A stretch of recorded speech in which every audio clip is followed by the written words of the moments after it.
Mateus capítulo 24, nós vamos ler do versículo 1 até o versículo 14. Tendo Jesus saído do templo, ia se retirando, quando se aproximaram dele os seus discípulos, para lhe mostrar as construções do templo. Ele, porém, lhes disse: não vedes tudo isto? Em verdade vos digo que não ficará aqui pedra sobre pedra que não seja derribada. No Monte das Oliveiras, achava-se Jesus assentado, quando se aproximaram dele os discípulos. Em particular, lhe pediram: dize-nos, quando sucederão essas coisas? E que sinal haverá de sua vinda e da consumação do século? E ele lhes respondeu: vede que ninguém vos engane, porque virão muitos em meu nome dizendo: eu sou o Cristo, e enganarão a muitos. E certamente ouvireis falar de guerras e rumores de guerras. Vede, não vos assusteis, porque é necessário assim acontecer, mas ainda não é o fim. Porquanto se levantará nação contra nação, reino contra reino, e haverá fomes e terremotos em vários lugares. Porém, tudo isso é o princípio das dores. Então sereis atribulados e vos matarão.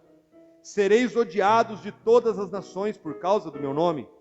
Nesse tempo muitos hão de se escandalizar, trair e odiar uns aos outros. Levantar-se-ão muitos falsos profetas e enganarão a muitos. E por se multiplicar a iniquidade, o amor se esfriará de quase todos. Aquele, porém, que perseverar até o fim, esse será salvo. E será pregado o evangelho do reino por todo o mundo, para testemunho de todas as nações. Então virá o fim. Mantenha sua Bíblia aberta, feche os olhos, vamos orar. Deus, nós te glorificamos por estarmos aqui nesta noite, por esses maravilhosos louvores que enchem o nosso coração de fé, de uma certeza de que Jesus em breve virá. Mas nós estamos diante das Escrituras, nós estamos diante da palavra, e é a palavra que vai nos orientar, é a palavra que vai nos fazer compreender todas as coisas. E eu quero rogar a Ti, Senhor Deus, uma assistência do Espírito Santo, que o Senhor venha falar nessa noite. Senhor Deus, que o Senhor possa fazer do Teu servo um profeta, que possa anunciar a profecia dita por Jesus Cristo, de uma forma bíblica, de uma forma que agrada ao Senhor, que está dentro do coração do projeto do Senhor, de tal maneira que saiamos daqui hoje edificados, saiamos daqui hoje fortalecidos na verdadeira fé em Cristo, neste glorioso Evangelho, e que muitas almas sejam alcançadas, que o Teu reino avance e o Teu nome seja glorificado, em nome de Jesus. Amém. Podem sentar.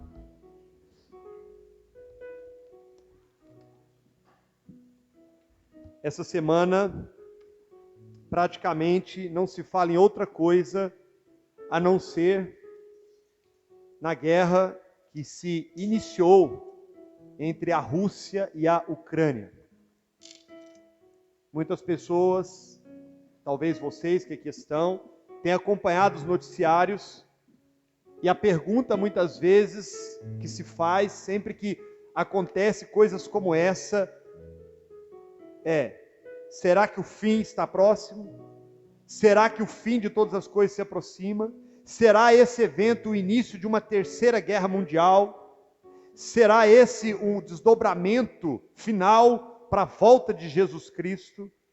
Nós podíamos elencar aqui diversas coisas que aconteceram nessa semana. Nós não precisamos nem muito longe. Saiu uma reportagem essa semana da primeira reunião aberta da nova ordem mundial. Será isso um sinal do fim dos tempos? Será isso um final de que Jesus está às portas? E nós estamos aqui, irmãos, talvez no texto mais importante da Bíblia que se refere a volta de Jesus. A Bíblia está recheada de diversos textos, não apenas no Evangelho, não apenas em Atos dos Apóstolos, não apenas nas cartas de Paulo, não apenas João escreveu sobre isso, não apenas em Apocalipse, mas em toda a Bíblia fala a respeito do fim de todas as coisas. Nós estamos vivendo um momento em que há um ceticismo religioso. Muitas pessoas não acreditam que haverá um fim. Muitas pessoas, até mesmo religiosas, não acreditam que Jesus irá voltar e todas as coisas terão fim. Até mesmo pessoas de credos religiosos antigos acreditam que isso que está aqui na Bíblia não passa de alertas para amedrontar o povo de Deus. Por incrível que pareça, existem pessoas que acreditam nisso. Mas o texto de Mateus capítulo 24 é de longe o texto mais importante para a igreja. E hoje eu queria meditar com vocês, e é por isso que eu pedi para que vocês não fechassem a Bíblia, porque nós vamos discorrer dos versículos até o versículo 14. Eu gostaria muito de tratar todo o capítulo 24 e até entrar no 25, que é uma continuação, mas não será possível. Quem sabe, no futuro próximo, nós faríamos uma série escatológica sobre esse assunto, Mateus capítulo 24 e 25, Jesus tratando o assunto da volta de Jesus e do final dos tempos. Mas hoje nós vamos ficar até o versículo 14 e eu acredito que nós vamos aprender muito aqui na palavra de Deus.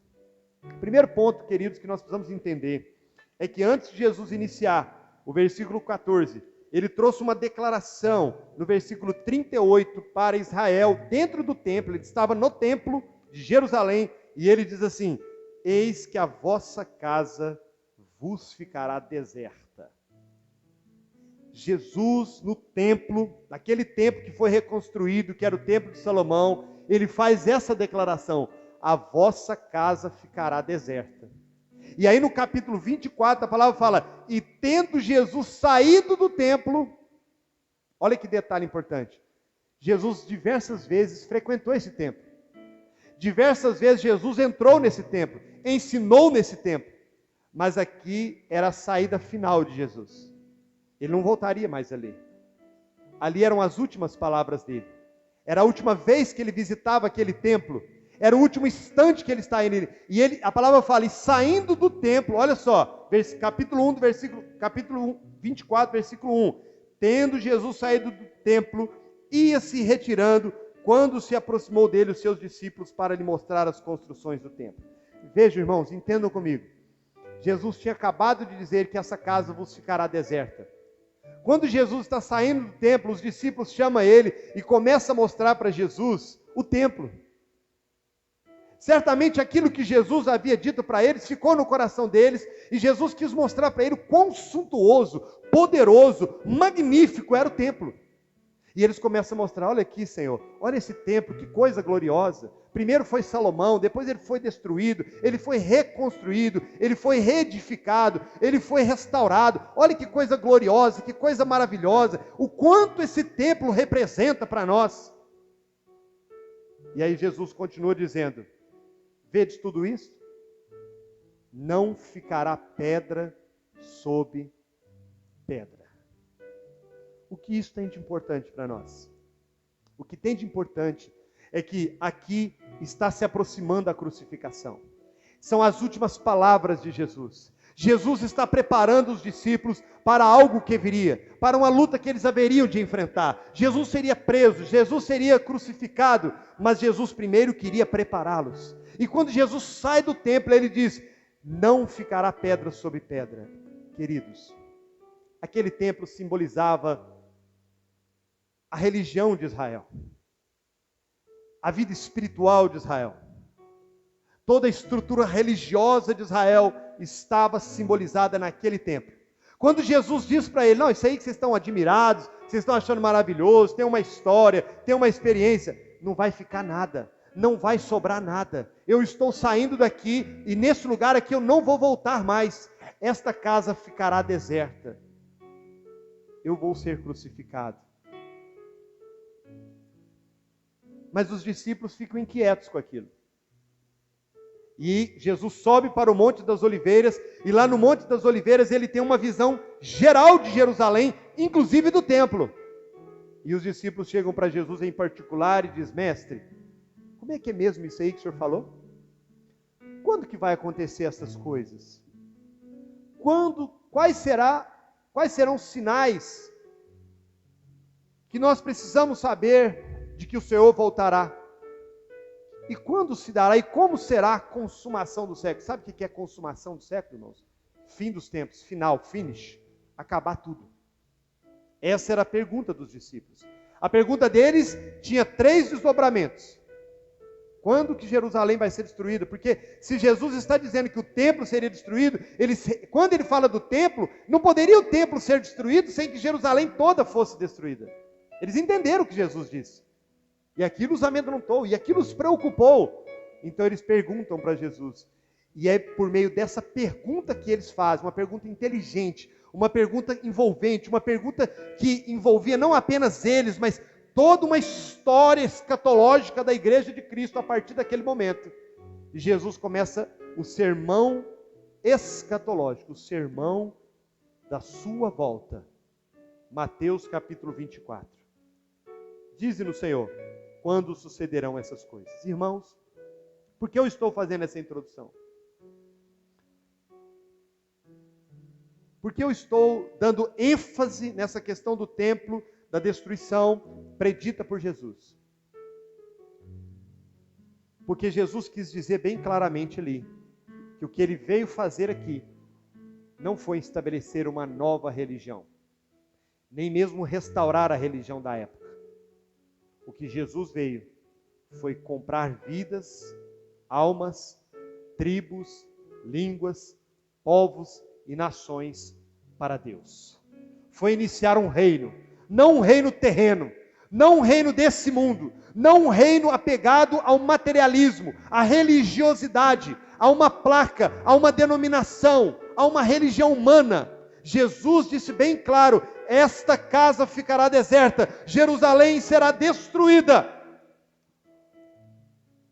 E os discípulos ficam em dúvida: Senhor, quando sucederá essas coisas?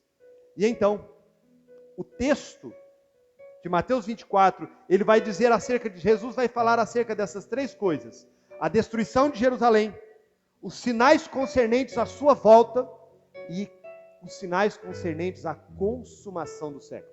Mateus 24 vai tratar dessas 3 coisas: a destruição de Jerusalém, a volta de Jesus e o fim dos tempos. E hoje nós vamos tratar até o versículo 14. Os 14 primeiros versículos da profecia ocupam-se da lição de natureza geral, de largo alcance e aplicação. O que Jesus falou nesses 14 versículos que eu quero ler com vocês, que eu quero estudar com vocês, diz respeito ao tempo após a ressurreição de Jesus, até os nossos dias. Jesus responde à pergunta deles, falando acerca do tempo deles, acerca de todo o tempo da igreja até os nossos dias. Isso é muito importante, irmãos. Esse assunto é muito importante, sabe por quê? Nós vivemos um tempo em que as igrejas querem adivinhar quando Jesus vai voltar. Vocês sabiam que ao longo da história, que já faz 2000 anos, já tiveram diversas religiões que já tentaram calcular a volta de Jesus? Vocês sabiam que existiram igrejas inteiras que subiram para montes, venderam tudo, vestiram-se de branco e ficaram aguardando Jesus e nada aconteceu? Vocês sabiam que já houve inclusive genocídios em igrejas, acreditando que aquilo era uma profecia, que eles estariam sendo arrebatados?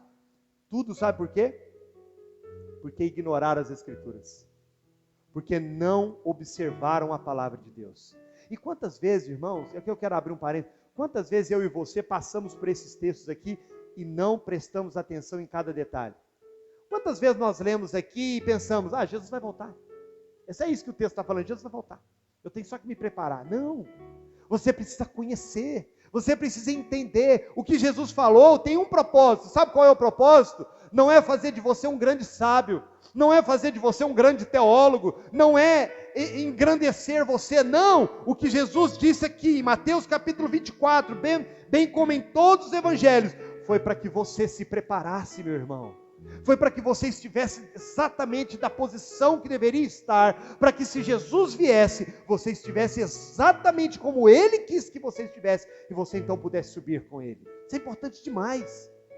Isso é sério demais. Podemos destacar, nessa primeira parte do sermão, pelo menos duas lições especiais, pelo menos duas. A primeira, há uma advertência enorme com relação ao engano. Vede que ninguém vos engane, versículo 4, e ele lhes respondeu, vede que ninguém vos engane. Irmãos, a serpente enganou Eva. A serpente, que é o inimigo, Satanás, ao longo do tempo vem enganando a muitos. E aqui o Senhor Jesus, a primeira coisa que Ele fala é, vede que ninguém vos engane. O Senhor quer que nós, como povo dEle, como igreja dEle, tenhamos a consciência, a compreensão, o entendimento da seriedade das Escrituras, da palavra. Qual foi a última vez que você abriu a palavra, meu irmão, para estudar esse assunto? Para ler sobre esse assunto? Para se aprofundar nas Escrituras a respeito das profecias do fim dos tempos?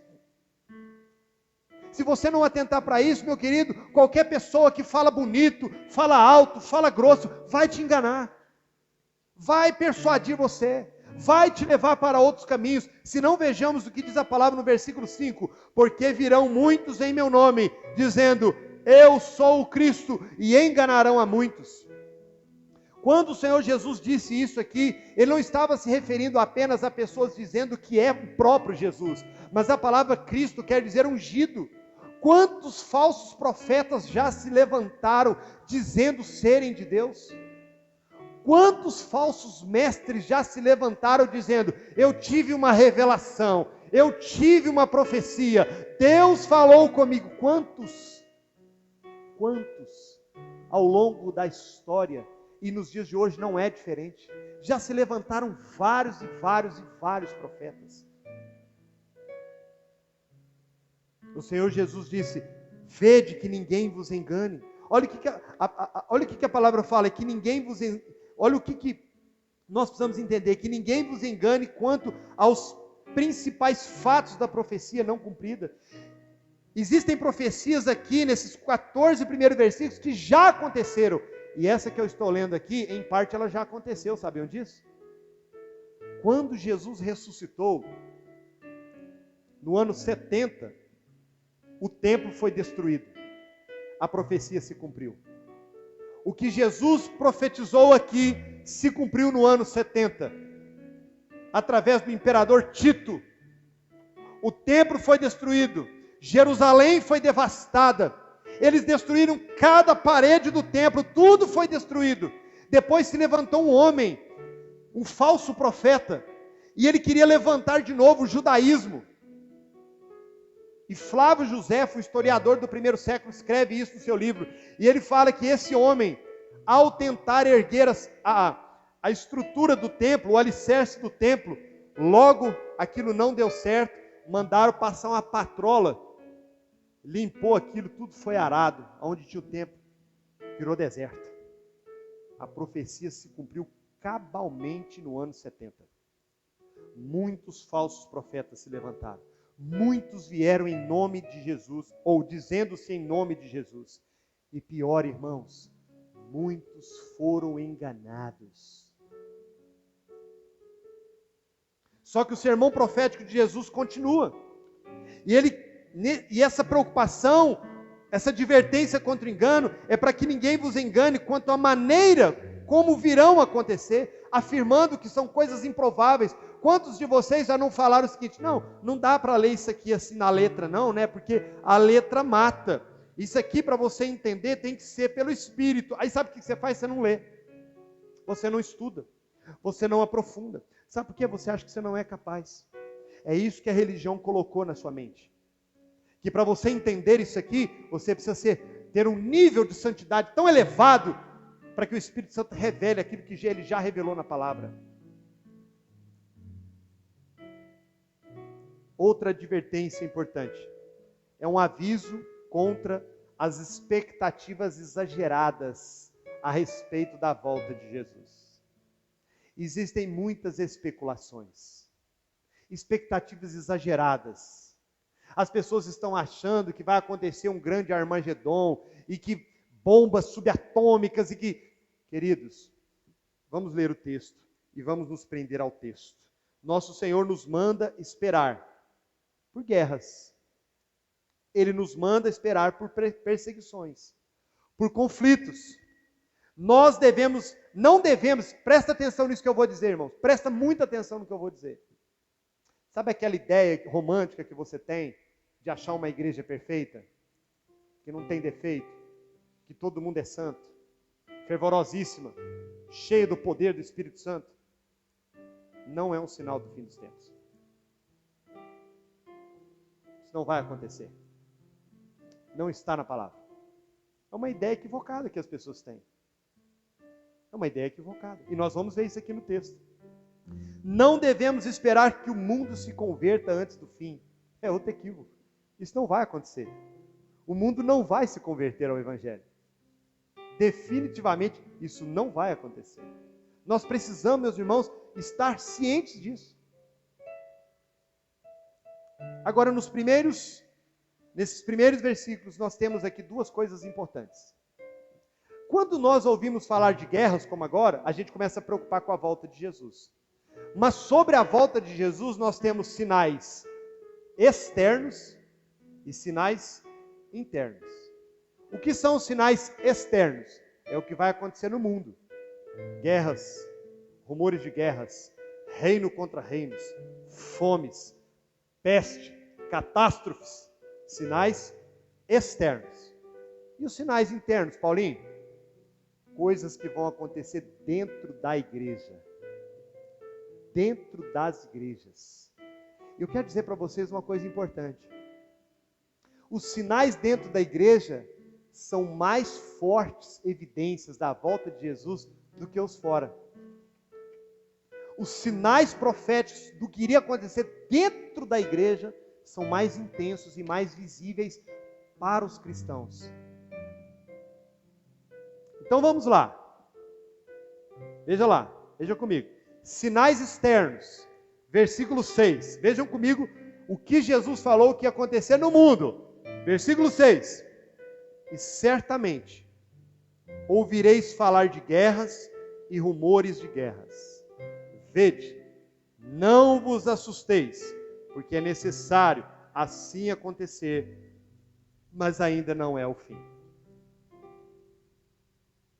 Talvez você possa dizer assim, Paulinho, mas sempre teve guerra.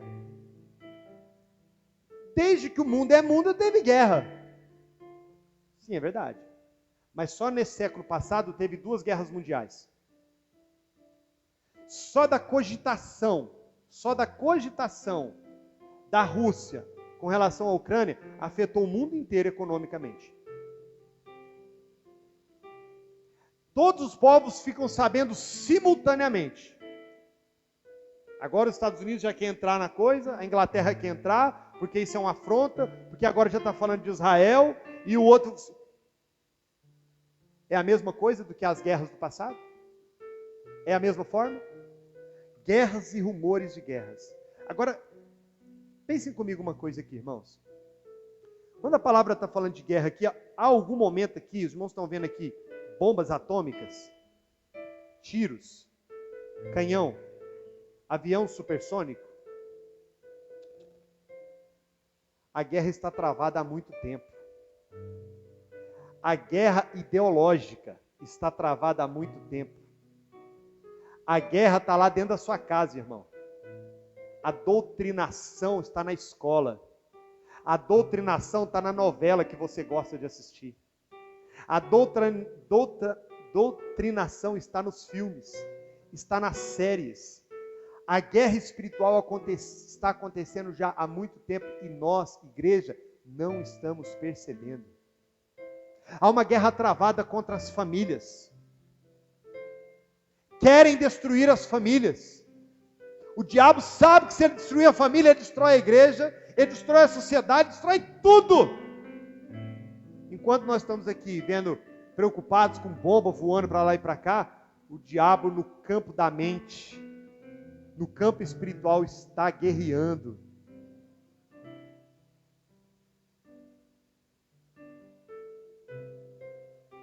Essa semana, eu estava em São Paulo, passou uma reportagem, uma mulher que foi sequestrada, foi encontrada na Cracolândia, ela e um bebê de colo.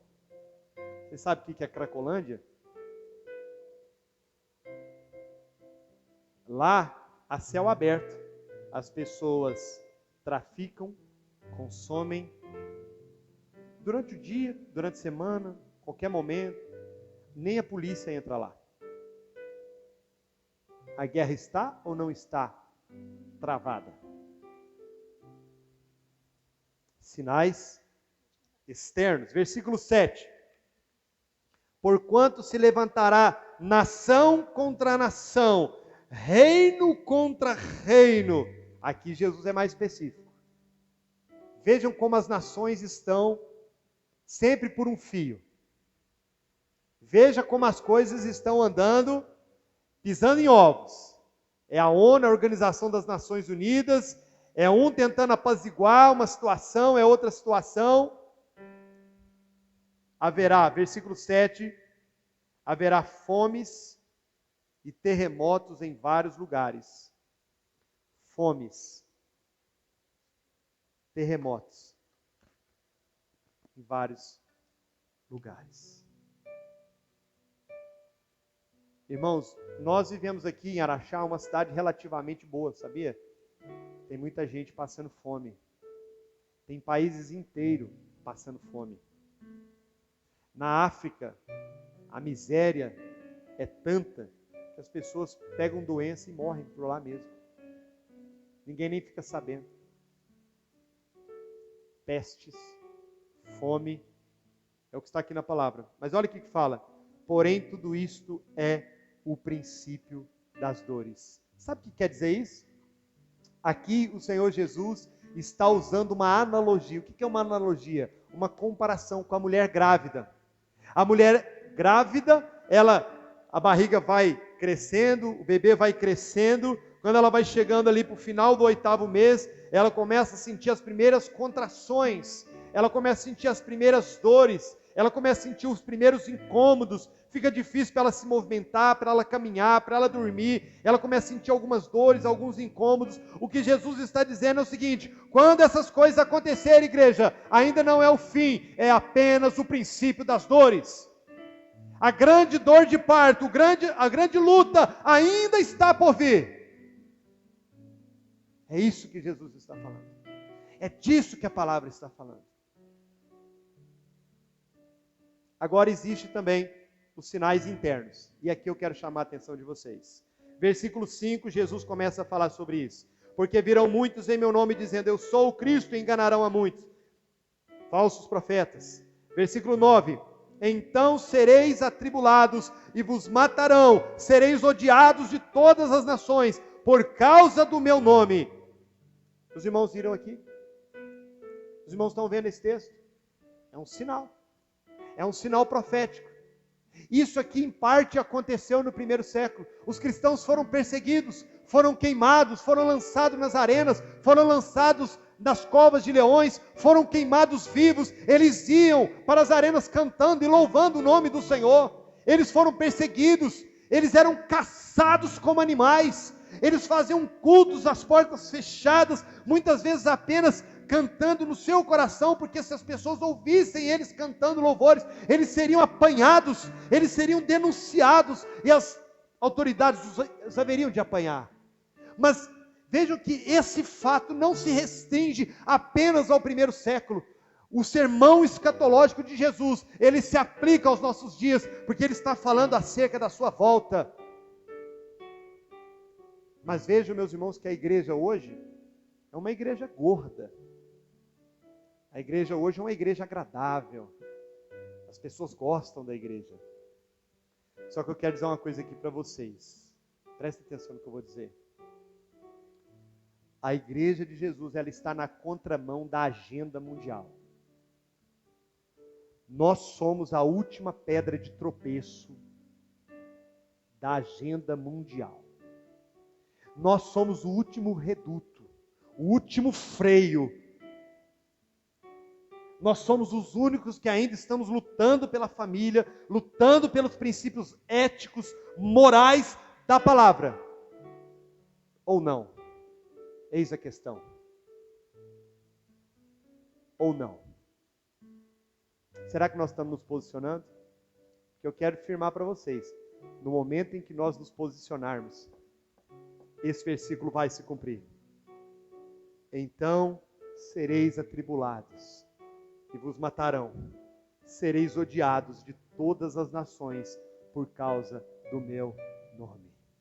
Jesus disse que se odiaram a mim, se perseguiram a mim, perseguirão vocês. Eles não amam vocês, eles odeiam vocês, eles não querem vocês, porque vocês são meus discípulos, porque vocês carregam a minha palavra. Queridos, presta atenção nisso. O Evangelho não é isso que nós estamos achando que ele é, não. O Evangelho é indigesto. O Evangelho fala de arrependimento. O Evangelho fala de cruz. O Evangelho fala de santidade. O Evangelho fala de vida eterna. O Evangelho fala de morte para esse mundo, para vivermos para Deus. E enquanto a igreja não entender isso, meus irmãos, não virá o Filho do Homem. É um sinal profético. Há um despertamento nos dias de hoje. Eu quero dizer para vocês uma coisa que talvez muitos aqui não sabem. No Oriente Médio, nos países da janela 1040, os irmãos de lá sempre passaram por isso aqui. Sempre. Se vocês fizerem uma pesquisa rápida no Google, vocês vão ver que nos últimos anos morreram mais cristãos perseguidos, mortos, fuzilados, do que no primeiro século da Igreja de Cristo. Há pouco tempo atrás, teve um vídeo sobre isso, os muçulmanos todos encapuzados, dando a eles a oportunidade de negarem Jesus. E eles disseram, não, nós não podemos negar Jesus. Ele é o nosso Salvador, Ele é o único Senhor. Morreram. Queridos, vejam comigo no versículo 10.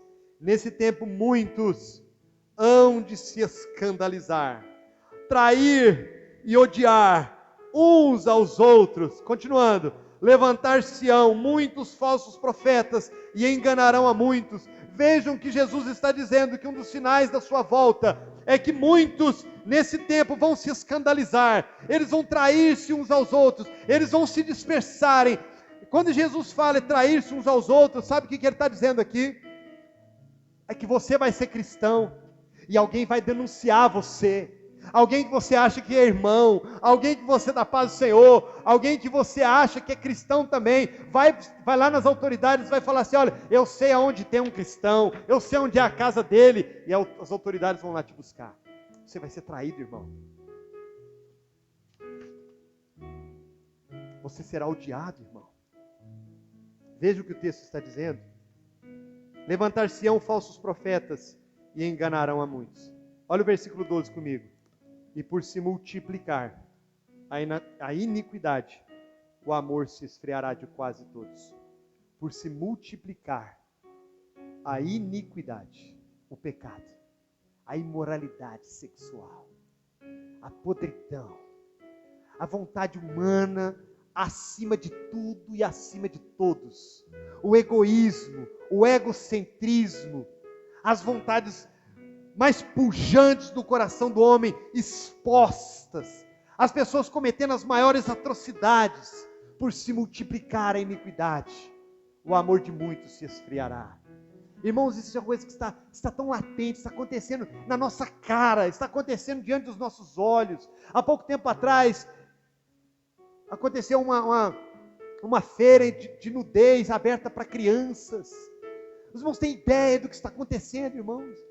Vocês têm noção do que está acontecendo?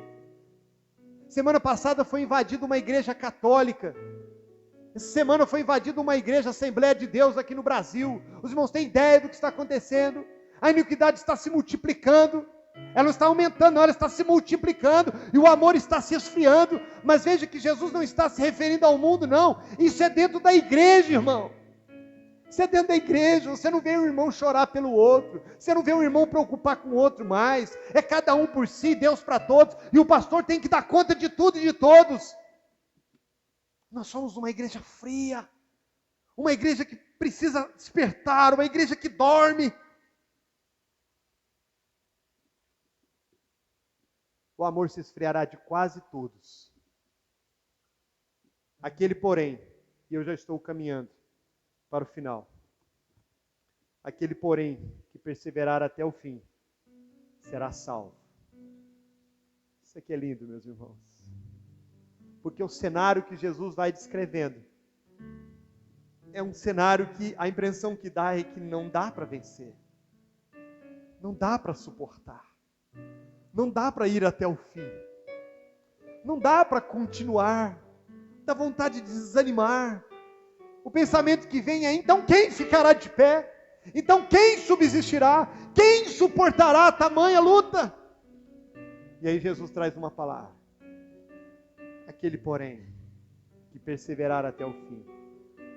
Isso aqui é glorioso, irmãos, porque a salvação, quando ela acontece de fato na nossa vida, uma das evidências maiores da salvação é a perseverança. Um cristão verdadeiro, nascido de novo, ele perseverará até o final. Vejam comigo o que a palavra de Deus diz em Colossenses capítulo 1, versículo 21 ao 23.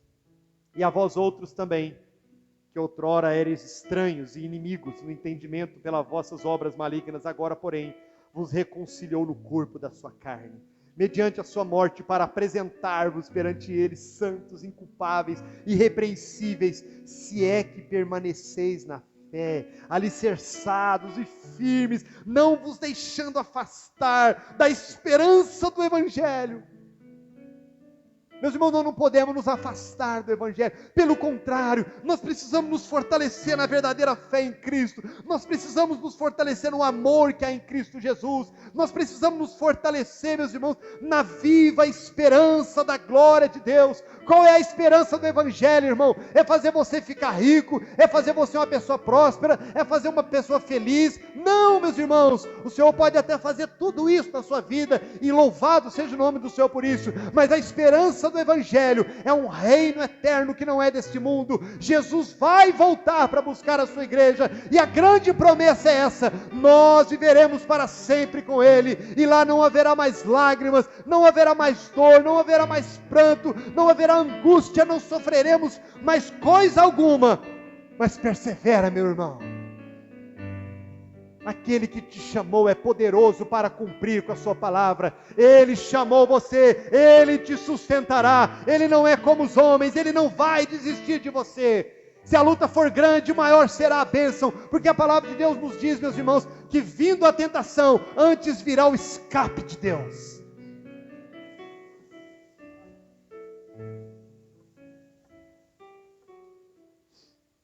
Versículo 13, aquele, porém, que perseverar até o fim, será salvo, e será pregado este Evangelho do Reino por todo o mundo, para testemunho das nações. Então virá o fim. Queridos, essa profecia precisa se cumprir. Hoje, nós temos o YouTube, podemos gravar, pessoas do mundo inteiro podem ver nossas mensagens, nossas pregações. O alcance é rápido, o alcance é muito grande, mas pense nisso, querido, pense nisso, irmão. Você quer que Jesus volte? Comece a pregar o Evangelho, comece a evangelizar. Evangelize a sua esposa, evangelize o seu marido, os seus filhos, evangelize a sua sala de aula, evangelize os seus colegas de trabalho, porque uma das profecias que precisa se cumprir é que o Evangelho será pregado sobre todos os povos. E eu não estou aqui, meus irmãos, falando de convidar pessoas para a igreja, não. É pregar o Evangelho, é falar de Jesus Cristo, da sua vida, da sua morte, da sua ressurreição, da sua ascensão e da sua volta gloriosa. Pregue, irmão. Pregue o Evangelho. O que você está fazendo da sua vida, meu irmão? O que você está fazendo? Você está esperando o quê? Comece a fazer o culto lá no seu lar, igual o pastor pregou. Convide os seus vizinhos, convide o seu amigo, há diversas pessoas sofrendo à sua volta. Pregue o evangelho, porque esta é uma das evidências internas de uma igreja que vai pregar o evangelho, mesmo com lutas, mesmo com perseguições, mesmo com dificuldades, mesmo com lutas e provas, mas ela vai pregar o evangelho. Eu não sei os irmãos, mas o que eu mais desejo é que Cristo volte depressa. Talvez eu entristeci alguns aqui hoje. Talvez alguns pensavam assim, mas eu não achava que a gente ia passar por isso não, Paulinho. Pensei que Jesus ia voltar antes. Bom, eu não estou aqui para dizer que Jesus vai voltar antes, durante ou depois. O que eu quero dizer para vocês é o que está no texto. Não posso sair do texto. Seja como for, irmão, se prepare. Se renda ao Salvador. Se renda a Jesus Cristo. O que vai adiantar você gozar a sua vida inteira dos seus pecados, se quando Jesus voltar, você ficar? Do que vai adiantar as riquezas que você está acumulando, irmão? Do que vai adiantar o seu lazer, o seu prazer, se Jesus voltar e você ficar? O que vai adiantar? E quando Ele voltar, o que vai adiantar você gritar para os quatro ventos? Ele já voltou. Eu não estou aqui, irmãos, como profeta do caos, não. Eu estou aqui para dizer para você que há boas novas. Há boas novas. Porque em momento algum Jesus prometeu um reino aqui. Ele prometeu um reino eterno. E Paulo fala assim: as tribulações do tempo presente não se podem comparar com a glória que está por ser revelada. Não importa a luta, querido. Não importa quão difícil seja. Não importa o que nós vamos ter que enfrentar. Se vão jogar a gente numa cova. Se nós vamos ter que ir para a guerra, para a trincheira. Não tem problema. Porque para mim viver é Cristo. O morrer é lucro ou vice-versa. Tanto faz. Porque o importante é Cristo em nós. Esperança da glória. Aquele que perseverar até o fim será salvo.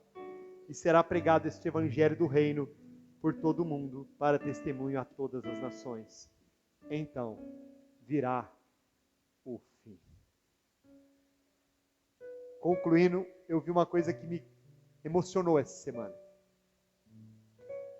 Em pleno anúncio de uma guerra declarada da Rússia, que tem um dos maiores poderes bélicos do mundo, irmãos ucranianos prestando um culto no metrô, cantando ao Senhor, sem saber se haveriam a luz do dia, louvando ao nome de Jesus Cristo. Queridos, se Jesus não está voltando, eu não sei de mais nada, mas Cristo em breve virá.